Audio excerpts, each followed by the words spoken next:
Hello friends, welcome to my YouTube channel love you जिंदगी। आज हम फिजिक्स का एक इम्पॉर्टेंट टॉपिक पढ़ने जा रहे हैं, सेंटर ऑफ मास। ठीक है, तो आइए हम इसको सिंपल वे में समझने की कोशिश करते हैं कि सेंटर ऑफ मास क्या होता है। ठीक है, तो यहाँ पे बोल रहा है कि जो सेंटर ऑफ मास होता है, ठीक है, वो एक पोजिशन होता है। ठीक, हम इस जैसे कि अगर हम इस ड्राइंग से समझें तो ये क्या है, ये सेंटर ऑफ मास होगा। ठीक है, ये एक पोजीशन है, ठीक है, जो कि रिलेटेड टू ऑब्जेक्ट होगा।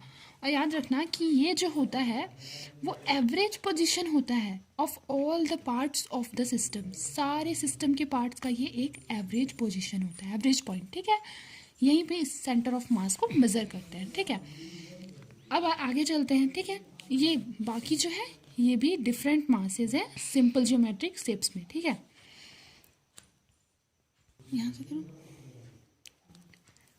अब यहाँ पे क्या बोल रहा है कि for complicated shapes we need a more general mathematical definition of a centre of mass. ठीक है, अगर ये तो सिंपल फॉर्म के लिए, सिंपल ज्योमेट्रिक फॉर्म के लिए सेंटर ऑफ मास था, लेकिन अगर हम लोग क्या कर रहे हैं कि कॉम्प्लिकेटेड शेप ले रहे हैं, ठीक है, कॉम्प्लिकेटेड ज्योमेट्रिक शेप है, तो उसके लिए हम लोगों को क्या करना पड़ेगा, बहुत सारा अभी यहाँ पे क्या बोल रहा है, ठीक है, कि हम लोगों को किसकी ज़रूरत है, यहाँ पे हम लोगों को बहुत ज़्यादा mathematical definition of a centre of मास की। ठीक है, जो कि बहुत ज़्यादा जनरल मैथमेटिकल डेफिनेशन हो। ठीक है, अब यहाँ पे बोल रहा है कि it is the unique position at which the weighted position vectors of all the parts of a system sum up to zero. जहाँ पे जो सारे पोजिशन वैक्टर होंगे, ठीक है, सारे पोजिशन वैक्टर उनका जो सम होगा वो ज़ीरो के इक्वल होगा। ठीक है, अब यहाँ पे देख रहे हैं let the masses of the particles of n particles system are m1 m2 m3 m4 and up to mn। ठीक है, एंड उसका जो पोजीशन वेक्टर होगा with respect to the origin r1 vector, r2 vector, r3 vector up to rn vector. ठीक है, respectively, जैसा कि हम लोगों ने फिगर में ड्रॉ किया। ठीक है, हम फिगर आगे देखेंगे। Then the position vector of their centre of mass can be given by the following equation. ये जो है हमारा ओरिजिन है, ठीक है, ये X axis, Y axis, Z axis. ठीक है, अब ये हमारा r1, ठीक है, पोजीशन वेक्टर, ये r2, ये r3, ये r4। ठीक है, और उसका जो मास होगा वो m1 m2 up to mn।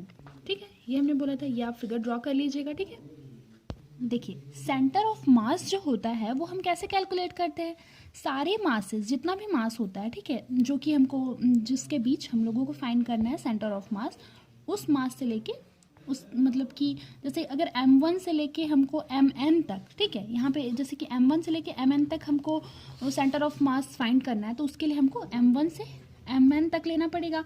और फिर क्या करेंगे कि उसको मल्टीप्लाई करेंगे उसके पोजीशन से। ठीक है, जैसे m1 है तो उसका पोजीशन वेक्टर होगा r1, ठीक है, उसको मल्टीप्लाई करेंगे और सारे को सम कर देंगे और उसको डिवाइड कर देंगे sum of all the individual masses. ठीक है, डिवाइड कर देंगे m1 m2 m3 से, उसका जितना भी इंडिविजुअल मासेस है उससे। ठीक, अब हमारा यहाँ पे क्या हो जाएगा कि सेंटर ऑफ मास जो हो जाएगा वो summation of M I R I लिख सकते हैं हम लोग ऐसे। ठीक है, ऊपर वाले को अपॉन में एम आई। ठीक है, summation of I to the, sorry, I is equal to 1 to N M I, है ना, हम लोग इसको ऐसे लिख सकते हैं। अब ये जो हमारा हो जाएगा उसको हम लोग कैपिटल एम लिख सकते हैं, क्योंकि ये टोटल का सम है। ठीक है, सारे मासेस का सम है, तो कैपिटल एम हम लोग इसको लिखते हैं और ऊपर वाले को एज इट इज रहने देते हैं। ठीक है, अब यहाँ पे सेंटर ऑफ मास क्या हो जाएगा हमारा, सेंटर ऑफ मास हम स्मॉल आर ले सकते हैं, ठीक है, कैपिटल आर भी ले सकते हैं। ये हमारा हो जाएगा जहाँ ये जो आर है पोजिशन वैक्टर है। ठीक है, एज इट इज, जैसे हमने पीछे बनाया था वैसे हमने यहाँ पे स्मॉल आर को लेके बनाया है। ठीक है, अब क्या करना है हमको, नेक्स्ट क्लास में हम इसके सेम सम प्रॉब्लम्स न्यूमेरिकल्स बनाएंगे। ठीक है, जो इसका एप्लीकेशन होता है, ठीक है, सेंटर ऑफ मास का एप्लीकेशन क्या होता है कि जो सेंटर ऑफ मास होता है वो इंपॉर्टेंट रोल प्ले करता है एस्ट्रोनॉमी और एस्ट्रोफिजिक्स में। ठीक है, तो ये आपको याद रखना है। ठीक है, मिलते हैं नेक्स्ट क्लास में।